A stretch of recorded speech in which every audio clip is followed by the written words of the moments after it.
Hello, Kansas City. I want to welcome you to Smart Money News and Business Reviews. We have a really good part two segment that we're going to work on this week. We have, as you can see, some of our business guests and some of our leaders from last week that were here with us. And we're going to just dig a little bit deeper into operating a profitable business in regards to why is that one of the situations that can really help you, to build wealth better. So I know you already know that I can't go without saying, how about them cheese? I ain't gonna be really bad. Come Cheese. on, y'all talk about it. I mean, how was the game? I mean, each of you, Bree, start us out. What'd you think about that game? Oh, the game was amazing. I like the fact that it was a nail biter down to the end, but of course, we came and we prevailed. Always to the end. Analyst, Mr. Jordan, talk to us. What you got? What you got? Yeah, no, I had a great time watching it, and I thought I have to give credit to the Kansas City offensive line. I mean, that Eagles defense was historic, the third most sacks ever in the history of the NFL, and they didn't let them sack that man once, so they deserve a lot of credit. And I think everybody stepped up. It was fun to watch. It really was till the end, till the end. Mr. Whitney, talk to us. What'd you think? I agree with Mr. Jordan. I think both offensive lines were played lights out, because we coming in, the Chiefs were getting a lot of sacks too. I think we got about 5 sacks against the Bengals, and we didn't get any against the Eagles. It's a tough loss for the Eagles. Their quarterback played lights out, but there's only one Mahomes. And he's home right here, right. Mr. Ali, what'd you think about that game? I just know whenever my 62-year-old dad and my 57-year-old mom gets into the game and start calling stuff, I know it's a great game. It was good. Once they start Yes. calling stuff out, and they're like, "What is that ref doing?" I'm like, "Okay, they like the game. If they like it, it's a good game." No, I agree. It was, I mean, really, it was amazing. It's all I can say. It was amazing. Up yelling and the whole thing at the TV and with other people. So it was good family time, which was pretty exciting. And it just I was just talking to Miss Bree as we, during the week we kind of talk about different topics and stuff, and reminding everyone that, this whole generational wealth piece and us trying to do what we can to empower ourselves as a team and the listener. How do we help us all to just kind of make things better for ourselves financially? And there's just different ways. So today I'm not going to delve deep into each of the six transactions because we really do want to talk quite a bit with Mr. Ali and the other business people here ourselves about operating a profitable business. But I want to start, if you'll let me.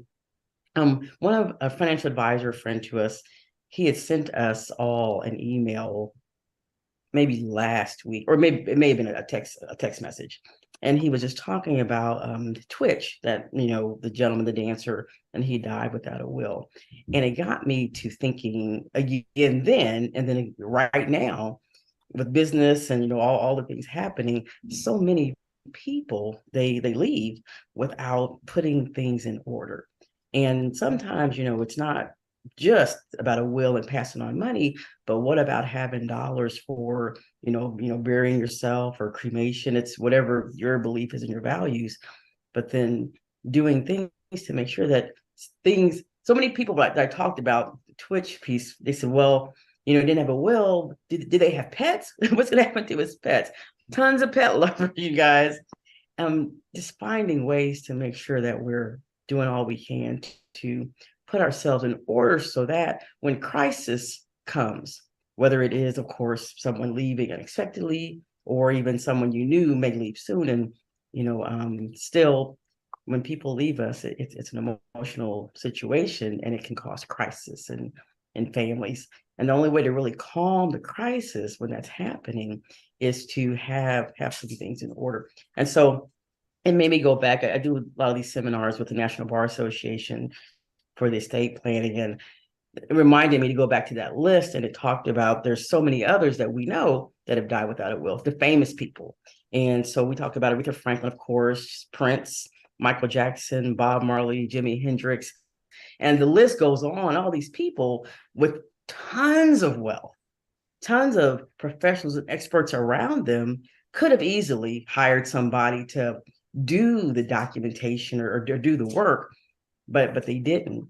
And so what that really did for them, individuals with lots of money, and it'll do it, of course, for us too, if we don't get things in order, it really leaves, your family, whether it's parents, siblings, your kids, cousins, kind of fighting over what you left behind. And for a lot of these families, like Twitch's wife is having to fight for, the rights that she has as his wife and the mother of his children. And they're married. So it's sometimes being married doesn't do it all. You also have to put some things in order because in some states, other people have rights, whether it's, kids or so.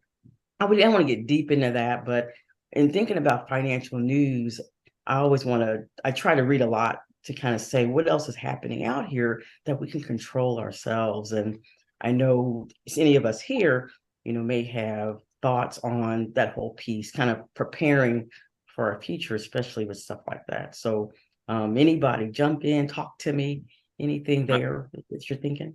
I got a question on it.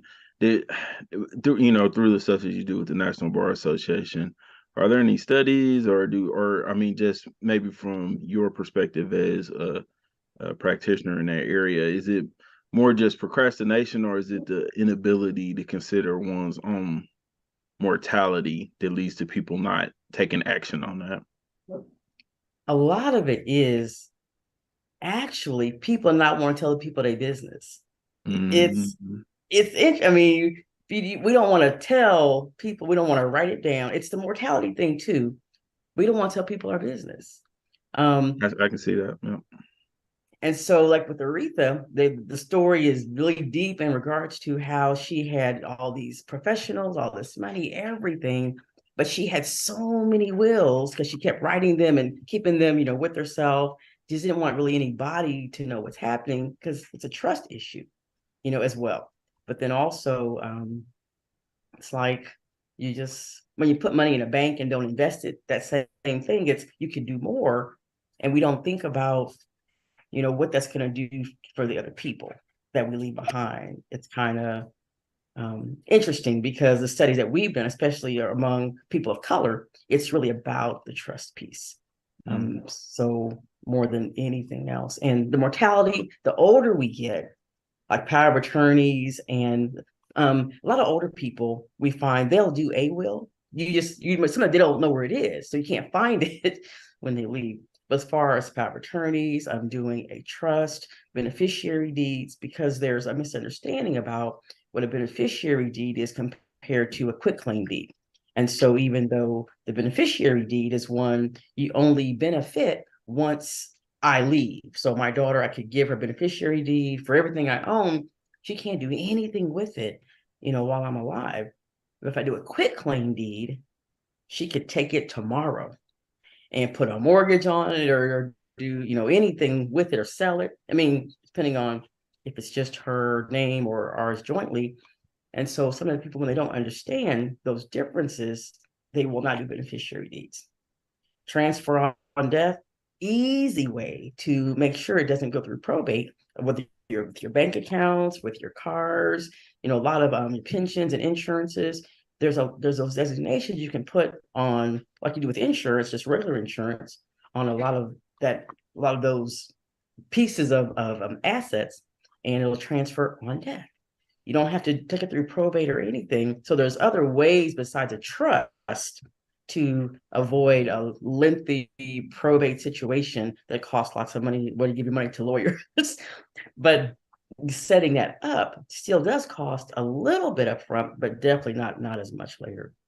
Yeah, and you can always change all that stuff too. The beneficiary Absolutely. deeds, the transfer on death designations, you can change all that stuff if you so desire. Anytime you want to. And so, Mr. Ali. I can speak on the real estate side. There was multiple times where I would go see a property that the house was left to the grandkids by either parents or grandparents, and the house is just a mess, tore down because either none of the grandkids or siblings decided on anything for that property. So it is just goes. And there was one person at work when he was talking that his mother-in-law passed away and gave the money to one of her kids. It was around $100,000 for like the beneficiary, and he blew all of that within a year. Then had to go back to his brother and stay with him because, again, as you said, that the mortality, like nobody talks about that or how to handle what comes afterwards. That's a good point, because one of the things that, we can do even with older children. So let's say that individual, the sibling was was an older, like an adult. You can still, through different trust and your wills and stuff, you could say $100,000 I'm going to give to you, but I want to make it so that, you can't spend it all. You can kind of stagger it out as to when people get it and stuff like that. And so, but you have to be able to sit and talk with somebody about it. And those are the pieces that often we don't want to do. And I'm a lot of my non-minority clients are, they talk about it. They sit at the kitchen table and they have those conversations and they write it out and do it. And that's a majority more of my non-minority clients do that. So that's why I do a lot of educational seminars, trying to make sure that we're sharing that with Mr. Whitney, please. I agree with you. That's why calls like this are important. The succession planning is what you're describing. A lot of us, we only get to the point, if we get to that point of selecting a beneficiary, and then that's it. But if we don't, to Ali's point, if we don't properly, educate that person on how to use the money or what we have going on now to continue the legacy, then they're just going to use it for their own desires. That's why, like you mentioned, trusts are so important, because you can implement in the trust, like you only get that 100,000 if you take this business course or this financial literacy course or something like that. And then after you complete that, then you get the money. I mean, if you're familiar with the show Power, that's what happened with Ghost. When Ghost died, he had a clause in there that Tariq, his son, had to go to college before he got the trust money, so he could, I guess, be more mature and be in a position to handle it. Absolutely. And have some skill sets, learning some things. And, because at the end of the day, I've always tell my kids and my grandkids, my money's my money. So if you want my money, then I can put some ties to it. And they're cool with that, because they know that's how it is. And that's what a lot of us doing that a little more, not just with our kids and stuff, but with siblings. Sometimes you want to leave money to friends, you want to leave money to organizations, boys club, girl. I mean, any of that type of stuff, you can still do that same thing. Doing the giving planning, where if insurance, we can get $1 million worth of insurance, and if there's a cause that you love so much that you want it to last, you definitely can put some of that, in your will and all that. If my money, it will go here, but that organization would have to do certain things. So that's how a lot of colleges and a lot of these places, a lot more people are doing that end of life gift planning in different ways too, to help their communities to have money when they leave and stuff like that. So it's pretty interesting stuff. Takes me to my next. Oh, Miss Brittany, go ahead. I mean, Miss Brittany, Miss Bree. Well, no, I mean, it was just a lot of information to learn. It just brings up the conversations I've had with my grandmother, because she's, of that generation where we're going to talk about it, having those uncomfortable conversations, if she is to need to be resuscitated, which she told me she doesn't want to be, and, so on and so forth. So it's interesting, because I didn't even know there was more you could do outside of just a trust. I knew the specifics that you could kind of do, like make it like tear out or what, but I didn't know there was other things you could do. So we got to talk. And thank you for mentioning kind of that power of attorney, advanced care directive piece, because that's another piece, of I have a situation in my family kind of, going on now, whereby I have had someone's power of attorney. And so the other people, they think that I can just go around and put my loved one wherever I want to and all that. But my loved one is a sound mind, is fine. And I cannot do that. So sometimes our our elder relatives will fight us on power of attorney type stuff because they think if I give you my power, you're going to be my attorney, and they think you can just go do, stuff with their, my dog is doing it again. I'm sorry. So, but that's a good point. And so, but the more we educate on that and let people know that's not what that means, then it'll be good. I'm gonna mute you just for a second, only because I'm going to get my little puppy. But I want to have a second thought about savings, because all of that makes me think about, in order to have something to leave and to give, going back again to savings, investing, but to savings a little bit. Come here, practice. Oh goodness. Okay, sorry about that. And Mr. Alfred, being a Whenever I get, lawyer, he always does. I don't know why. But with that savings piece, again, just a piece of news. I know we've all seen these, different articles. For some reason, especially now, they're talking about the debt ceiling in Congress and all that. There's a lot of conversation that post-pandemic, nobody's saving. Where before we were saving at least, Americans, all Americans, 5-10%, people were taking half their salaries and putting them up and, planning for retirement. And they're like, nobody's saving right now. Nobody. Everyone's going on trips. They're doing everything, even though they could still save. They're not choosing to. And I don't really know why that is, because they're saying, we have discretionary income, even though I guess we're in a recession or whatever it is. It's confusing to me, because if you say people have money, we have income, we're spending it. But even though they're saying we're not working, but we're working somewhere, people are. And so it got me to thinking again, when we think about leaving, things, saving, investing in, different properties, companies and stuff.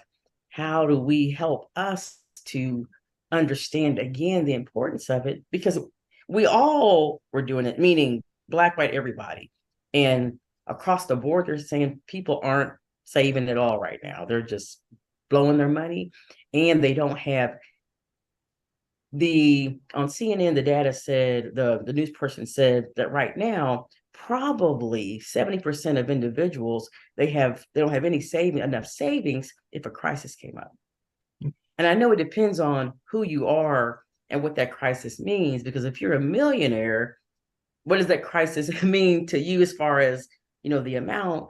But, with most individuals, either being, based on the data, they're either in the high bracket or they're in the lower bracket. Not a lot of people still in that middle bracket. That means a lot of people in that lower bracket of income, they don't have any savings. And how do we help people Mr. Whitney, please?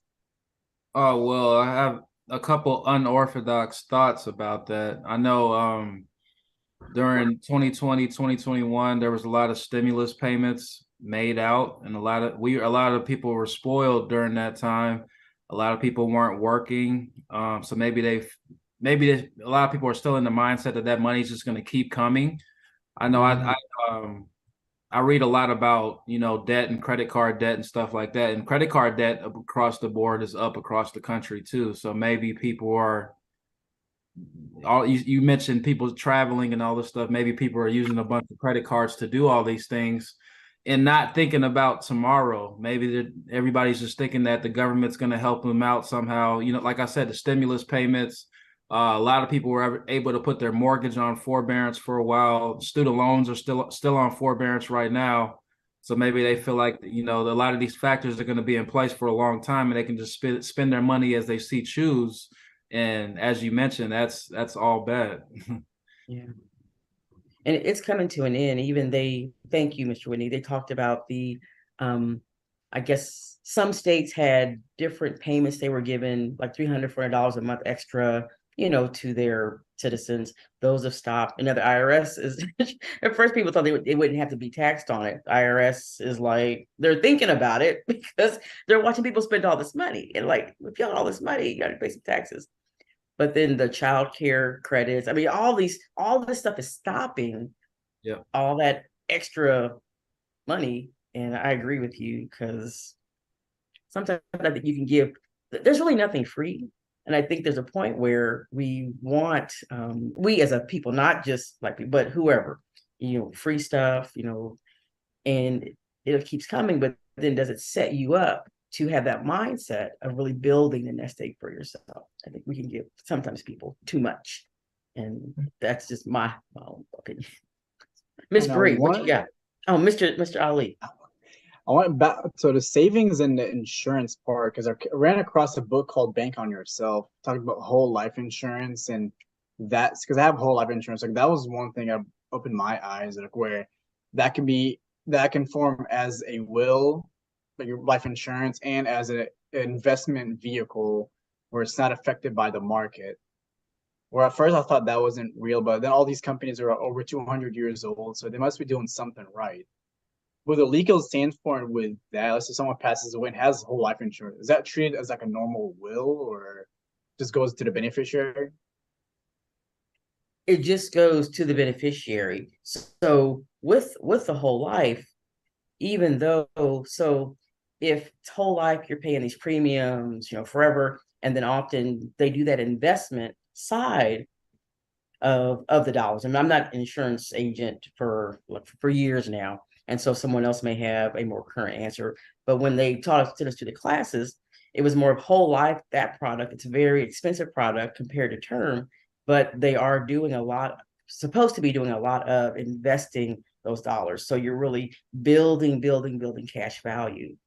And so I wouldn't call it like a will, but it could be definitely seen as a type of not even a stock, but an investment that really does not have to go through probate because it's an insurance product.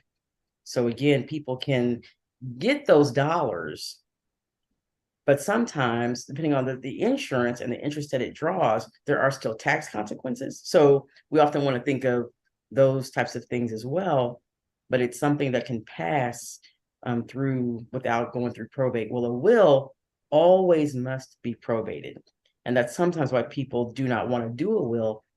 A will always must be probated. If Ms. V, can you that's where, explain what that process is as well? yes, I will. Thank you. So with probate, so let's say, so let's first say a transfer on death, where beneficiary deeds, we've kind of put things in different documents to where they're just going to transfer on death automatically. Title transfers completely, and it's a done deal. Well, then with a will, you can have the same let's say $1 million TOD win. If all your assets are written into a will, $1 million worth of value, let's say. Thing about a will is that because you have to take that document, you're gonna basically send it to the court to validate that it's a real will and that it's been notarized and witnessed, and there's some other self-assuring things you can do to make sure the will is valid and people can't challenge it. So if that's the first thing, you got to now send that document to the court, and it becomes kind of like a public document. So now people start seeing your business. So that's why sometimes people don't want to do wills. The second piece is that then after that, you have to file with the court saying, hey, court, this will said they want me to be the person representative. And I still have to say to the court, hey, court, this will said it. Can I please be it? And guess what? All the heirs, all of them, let's say there's 30 of them. Let's say, I mean, seriously, they all can challenge it and say, we don't want Ms. V to be the personal representative orchestrating where that $1 million goes because we think she won't give me what I'm supposed to have, or we think that she's going to try to do something. So they can challenge the will. So that's why often these people I mentioned that have all that money, while their cases are in court 4, 5, 6 years. And in all honesty, I mean, I'm an estate planning probate attorney, but attorneys getting almost like half of what someone left you. I don't think that's right if that's not what they intended. So it's a process.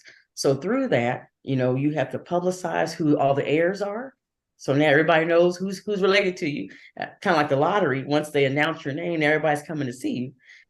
as if you're maybe going to get dollars. But then even after that, if there's houses, anything happening, then the person representative has to then kind of marshal all those assets into the estate. You have to open up an estate account.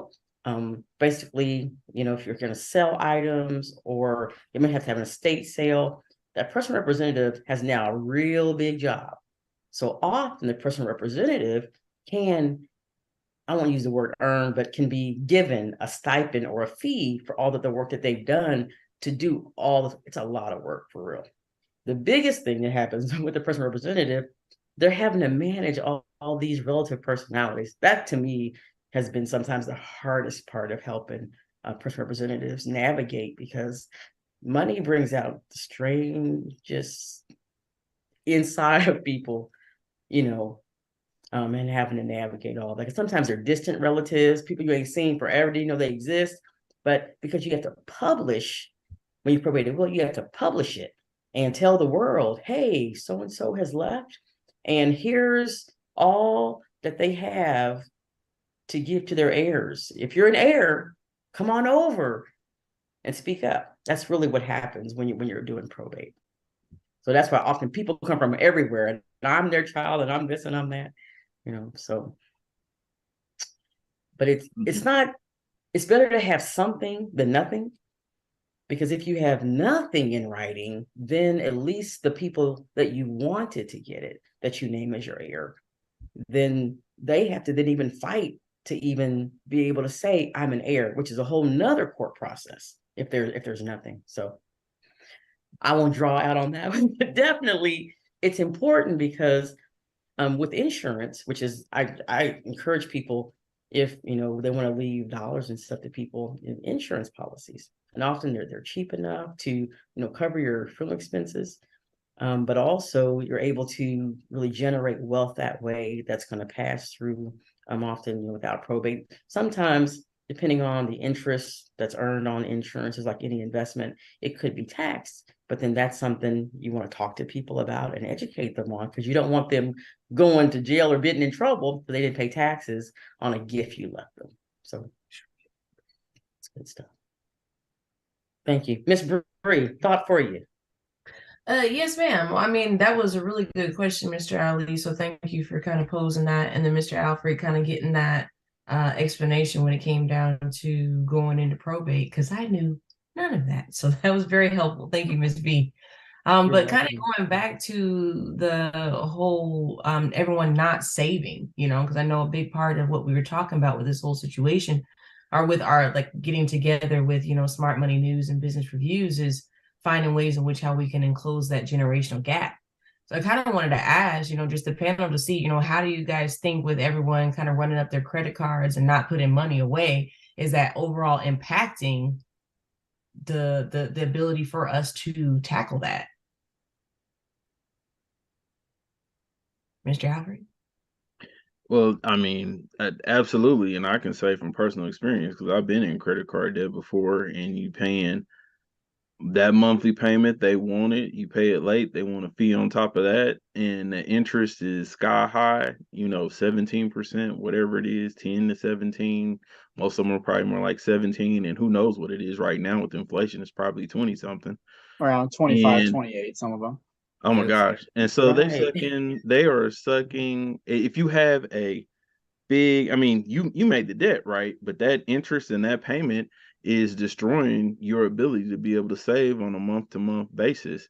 Absolutely, 100%. And so it goes hand in hand with what Ms. V said, and some of those same articles that I read, to say it's always a big number, a big percentage of people don't have enough to tackle a $400 emergency. And if you don't, then you got to use the credit card, and then you're on that path. And so the saving will keep you from having to, one, you'll have the money to take care of the emergency, but two, you won't have to rack up the fees on that credit card and destroy your ability to be able to save or invest and put something away for a rainy day. So yeah, 100%. I have a thought with that a little bit, and meaning not a challenge, but a thought.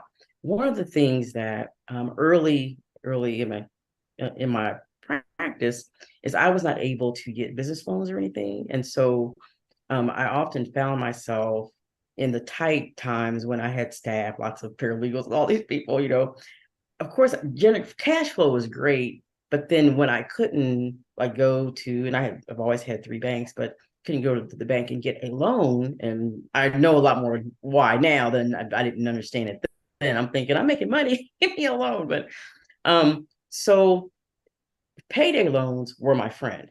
And the only reason I mentioned that, only reason I mentioned that is because no one else would give me any money. And then my money's in all these banks. And they didn't, in my opinion, try to educate me on, well, hey, Miss Broadus, why don't you do this?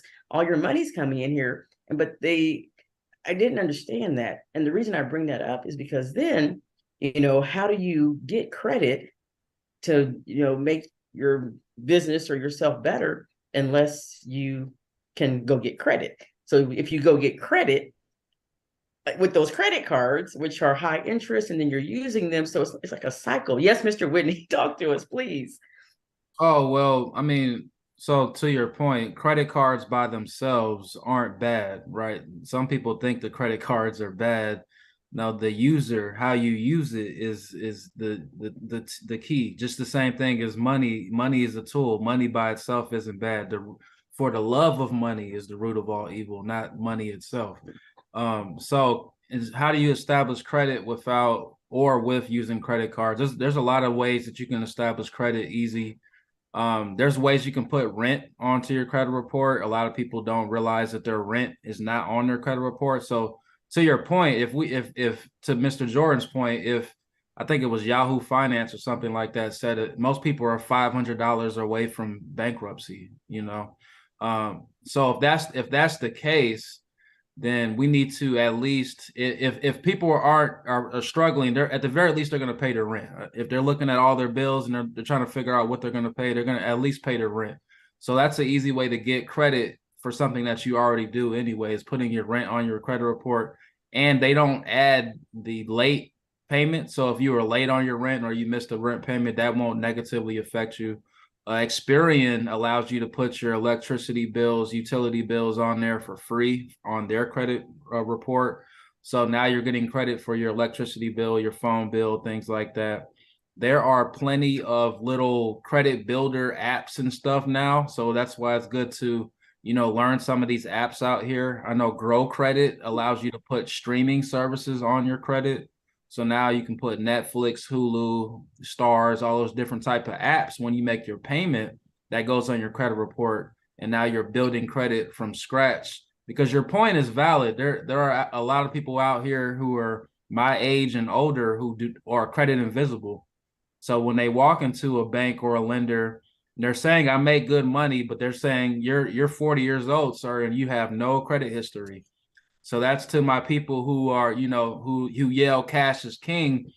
That may be true until credit enters the picture, right? So until you're looking to buy a home, until you're looking to purchase a car, get a job in some cases. In some cases, they check your credit when you're looking to get a job. A lot of insurance agents will tell you, at least in Kansas and Missouri, they consider your credit when you're getting insurance as well. So you definitely want to start sooner than later to establish credit. Even if you're in a tough financial bind, there are ways that you can establish credit so that you can be in position to borrow if need be. And I just want to say real quick, Ms. Val, I don't want people getting off this call thinking that payday loans are good, because they're hitting payday loans are bad. No, I'm sorry. They're hitting people over. Oh, I'm glad you came with that energy, because they're hitting people over the head with bad. They're bad. 400 to 800%. You can borrow $100 and you'll owe $800 back if you're just making them minimum payments. So tax returns are a decent influx of money if you get returns. So let's not use those to go to the Bahamas or buy Jordans. Let's do something different with the tax returns so that we can talk about real estate or getting a whole life policy like Ali was mentioning, because that could be another cash value. But yeah, I don't want to do all the talking. I just had some thoughts. Well, no, but here's what I think we should do, because I didn't do it, and I really do apologize. And Miss Bree, I was just say I apologize, because that was part of what I was supposed to do. Is we want to make sure that we're introducing who's on our call. So I think we started talking about the news, and then I really apologize for that. And so if we can, I'm going to Miss Bree start us out. Who we got on the call? Yes, ma'am. So the first person we have on the call is Mr. Ali. If you could introduce yourself and your business to us, it'd be great. Oh yeah. So my name's Ali, and what I have is a signage company. I did not start out like that.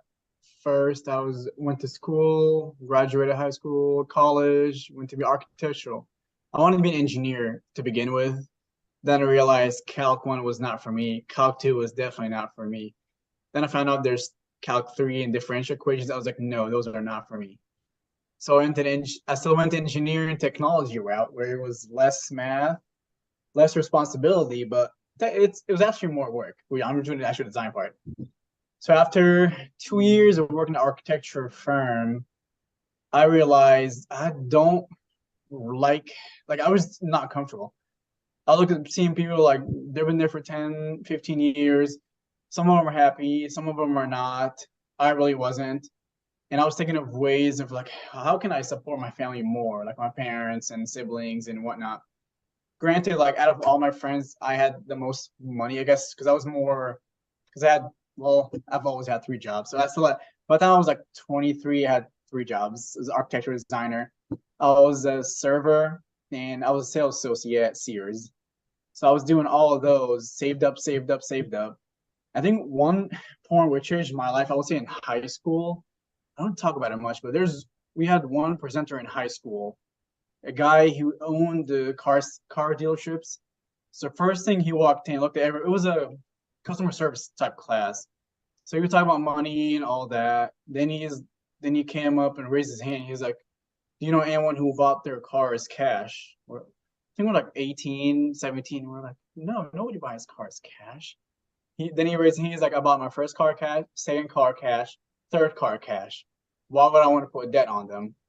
So in my head, that was like first introduction. It was like, whoa, so you can, because he explained like monthly payments. Obviously, every 17, that's gonna go over your head. Until years later, you reflect on that. You're like, oh, that actually makes sense. So I kind of followed that pattern unintentionally, where I bought my first car, second car, third car cash. On our seventh car, that's when I was finally getting loans on it. It was a nicer purchase each time. But during the architecture firm, I started looking for passive income. Like, what is that? Again, I mentioned last week, Rich Dad Poor Dad audiobook. That kind of changed my whole mentality. Then I looked at stocks. Let me tell you, I suck at stocks. Every Christmas bonus I would get from my work, I would dump it in stocks thinking it's going to go up. It just kept going down, down, down. So after that, I realized I need something I can control and something I can touch. And real estate was like the next best thing. So after 4 years of grinding in real estate, right now I currently have 9 rental properties. Working on a commercial building with a partner.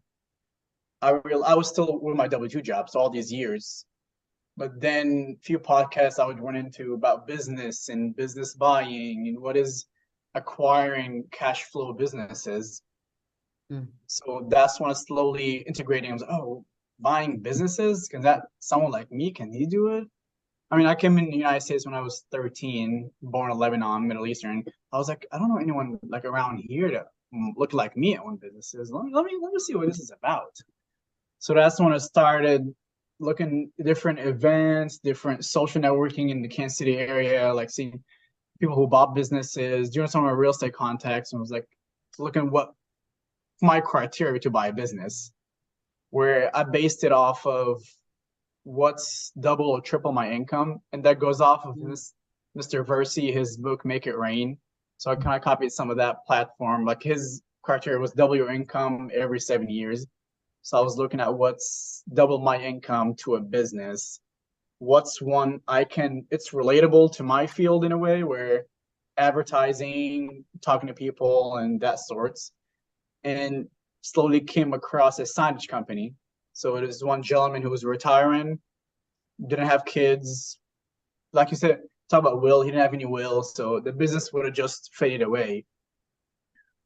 So I saw that opportunity and I approached a gentleman. We went through a business brokerage firm.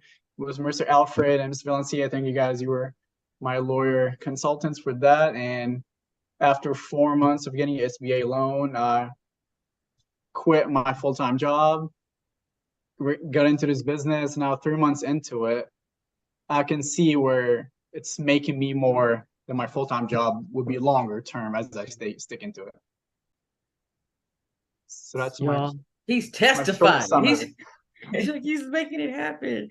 No, thank you, thank you. I'm going to ask you any questions yet. I want to go to our next person, Mr. Alfred. Just kind of just share with everyone who you are, because I know we talk a lot and we don't introduce, and so I apologize for us doing that. So. Yeah, no worries. I think the first thing I'll say is that Mr. Whitney is correct. My credit card usage, that was completely user error, and you can use it to your advantage, and I do now. So I'll say that first. But my name is Alfred Jordan, and I own Jordan Law LLC, and so I'm a business lawyer, and I do mergers and acquisitions. So businesses buying or selling other businesses, like Mr. Ali just said. Contracts, help people form entities, so forming an LLC or a corporation, things like that. And also I do some commercial real estate transactions for some of my clients, and also financing for some of them, because it's an ancillary need to owning a business, needing the financing and the real estate at times. So that's what I do. Absolutely. Thank you. Thank you. Mr. Whitney, talk to us. Tell us more about you, please. Awesome. Yeah, I appreciate Mr. Ali and Mr. Jordan. Yeah, my name's Whitney Morgan. I'm based out of Kansas City, by way of Atlanta, Georgia.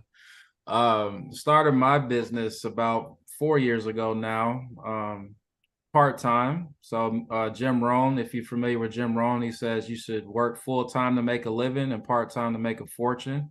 As Mr. Ali stated, he started off part-time. Now he's made that giant leap that all entrepreneurs want to make in terms of working full-time for himself. So congratulations once again on that. He's also building his business credit too. But anyway, yeah, the reason that I got into this industry is because of everything that we're describing. Financial literacy is something that is so valuable, but it's finite. It's rare for individuals to have financial literacy, and it's easy to get money, but how do you use it? And Ali mentioned Rich Dad, Poor Dad. The author of that talks about the cash flow quadrant in terms of all of us being either employees, self-employed, big business, or investors. And it talks about how we all need to get to that business and investor side, because multiple jobs are for multiple people. We shouldn't have to work 2-3 jobs to make a living. We should learn how to make our money work for us, because money doesn't ask for sick time. Money doesn't ask for a raise. Money doesn't, get join a union and sue you and things like that. Money just goes straight to work 24/7. So the more we have these conversations in terms of credit and business credit and utilizing other people's money, because that's what you got to do until you get it yourself, properly learn how to use other people's money to make your dreams come true. And that's what we strive to do in my business every day. Excellent. Thank you. Miss Bree, so tell us about you. Hello everyone. I am Bree Logan. I am co-host with Miss Valencia Brodus. We're here with Smart Money News and Business Reviews. I am also a licensed realtor here in Missouri and in Kansas with Remax Elite based out in Lee Summit. I think the biggest thing that kind of drove me to the industry was being able to make people's dreams come to reality. Especially those stories where it's like people never thought they were going to be able to purchase a home, and I'm able to bring them from beginning to end. So I love what I do. I love the people I work with, and I absolutely am a huge advocate for financial literacy, because there's just a lot of things I didn't know and still things I don't know. So I'm on a journey to feed my soul. So let's go. She says, feed her soul. Amen. My name is Valencia Broadus, and I am a local real estate planning and probate attorney.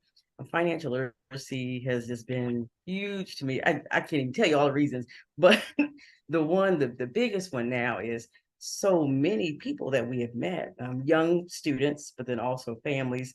They really want to, have businesses and homes and all those things, and those things cost. So for me as an attorney, what I found in being able to do what I can to help people to really understand kind of legal nuances of kind of whatever they want to do, in some of these areas, but then also helping them to really navigate towards people to really make their dreams happen. And so it's been big for me because, I think a lot of us, we came from kind of nothing. I mean, as far as not a lot of money or whatever. And so just building my business, I was one of those people, cash is king. That's what my dad taught me. And so I tried to go to school, cash, and got into the loan thing. And so when I got my business, I definitely didn't want to do that. So I just tried to make sure that I made money. And then I used my money to pay people to do, I mean, to, everything with my money. And then when I needed money from the banks, I hadn't set it up well to then ask them for it because I also always use cash. So they could, right, like what you're saying. So I just kind of kept doing that. I said, oh, well, it doesn't matter, you make enough money. So, so just doing that. But now wanting to get a house or a building or different things, now I know I don't want to use my money because I want to keep my money for retirement the older I get. So now I don't want to use my money. I want to keep that for something else. So the more that I'm learning, I want to really pass that on. And I really love learning with really you, other business leaders here and others too, I've learned a lot at an older age. And man, if I'd have known a whole bunch way back then, about whether the payday loans and all that, because I didn't know what else to do to get, so I just had to figure it out right there, just live through it. Because Miss Brent, I talked about, there's a saying that I've shared for the most part, when you're kind of in the crisis, when you're in the struggle, you don't then stop and say, how can I navigate this well so that I don't get any bruises? You just go through it. And so then once you go through it, then you keep living. So you don't go back and reflect and do some planning because you just got out of this, the survival mode thing and just keep going. So you keep making the mistakes until you can finally be still enough to really, and people talk to you and pour into you and mentor me. And okay, why did you do that? As we're talking about, I've done so many new things to help myself if I'm more financially strong just in this past 3.5 years. And most of it didn't take money. It just took me doing things differently to understand financial literacy a lot more. So I appreciate you guys so much. I mean, more than you know, because I know we all learn every day, but I learn and it's pretty deep. It's pretty deep, be older and learn so much about money, so no, that's the good stuff. So what I want to do, and thank you guys, because I do want to make sure people, I mean, as we talk about these things, so it's like, so who are you all anyway? Mr. Whitney, talk to us.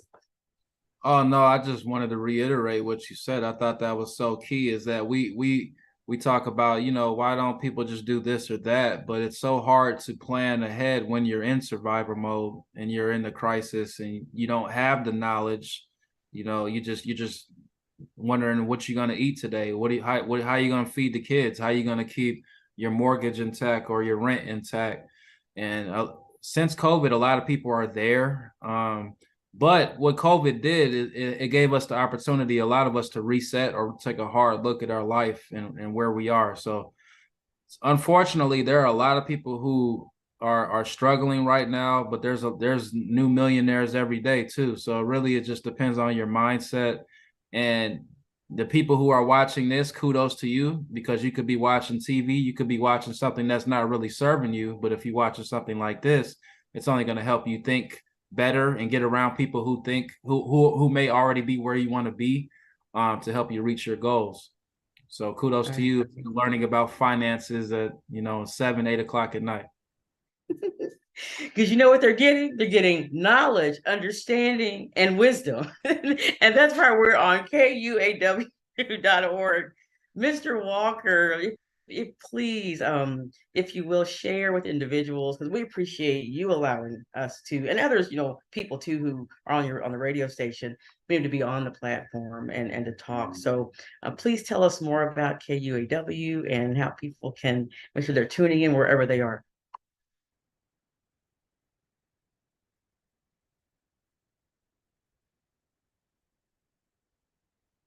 Well, he's not there right now, so I'm going to keep on talking. But Mr. Walker, you come back and talk to us now. We'll make sure you tell us where to go. One of the things I wanted to ask Mr. Ali a couple of questions, because you did as our business review. We try to do financial news. We'll always try to, because we all are reading this stuff all the time anyway. So whenever we can come here, mention financial news topics that that we're finding. But we also want to do. There he is. Hey, Mr. Walker, talk to us. All right, you're listening to KUAW Radio, Kansas City's global community radio station. You can pick us up here on Facebook, on YouTube, on Twitter, and Twitch. And you can pick up the audio on Get Me Radio, TuneIn app, and on My Radio Tuner. Also, if you have a smart speaker, just tell your Google or Amazon speaker to play KUAW, and you'll hear this show. So join us here every Monday from 7 to 8 p.m.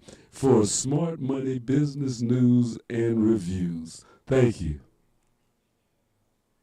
Excellent. Thank you, Mr. Walker. And we really, I know we got that smooth jazz. You just smile at you, Mr. Walker.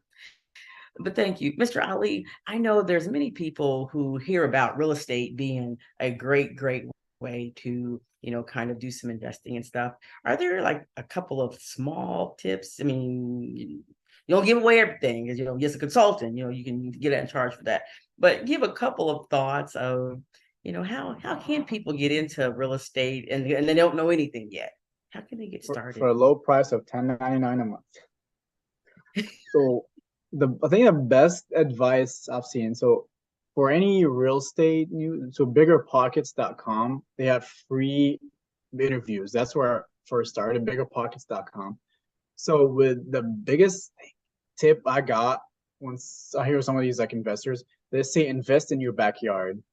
So what does that mean? Like, and you live in your area, you know it more than anyone else. Like, where the good area neighborhoods are, where you're gonna go for Halloween candy, where you're gonna stay out of it, where you're gonna drag race, which I've had some high school friends. But where your backyard is, and where you've rented, your family's rented. So that's sort of for the start. Like what money do you have? What can you afford? And what's your strategy? So there's multiple different strategies where either there's a buy and hold, there's wholesaling, there's flipping, there's all sorts. There's live and flip. But the one thing I guess I would have started first, finding a duplex or a triplex, or those multiple properties under one roof where you live on one side and you rent out the other.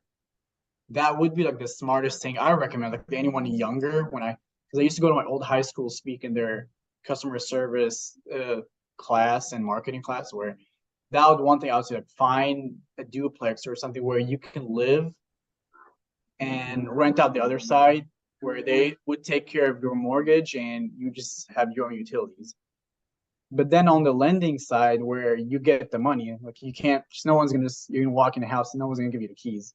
So that's where learning the credit, where it's important, where to actually be able to qualify for a loan. And that's where having good credit knowledge would help. Because you need to start off with what you can afford, and so 5 or 10% is what you need to have on hand when trying to purchase a property. And that's when you can like, where's my range? What area do I want? And the best thing is find the ugliest house in the neighborhood and learn how to fix things. That's how I started. Just get on YouTube, how to hook up a toilet, how to tile, that's where you learn those life skills that they will never go away and they're always going to be in need. No, that's good. That's good because I know we have a couple of people that have been in our group and they've asked a lot. And so with you here, I wanted you to tell us, Mr. Whitney, and thank you. Talk to us, please, Mr. Whitney. I was gonna say, I'm sure Mr. Ali went to YouTube University. You know, YouTube has everything you need to know in terms of DIY, and he quickly discussed fundability. So when you walk into a bank or a lender, you know they're measuring your risk. That's what credit does. They're measuring, do you have the ability to pay them back? Like this isn't a grant, this isn't a loan, this isn't a. I mean, it's not a scholarship, it is a loan. So a lot of people get frustrated, like, why can't I get this money? Or why won't you just give me this money? So the better your credit profile is, the better your financial profile is, they'll be happy to give you money because they're going to have interest on it and they want to make money, but they want to make sure that you have the ability to pay them back. So it's better to learn the game instead of complaining about the game and then utilizing other people's money to make your dreams come true once again. Excellent. Thank you.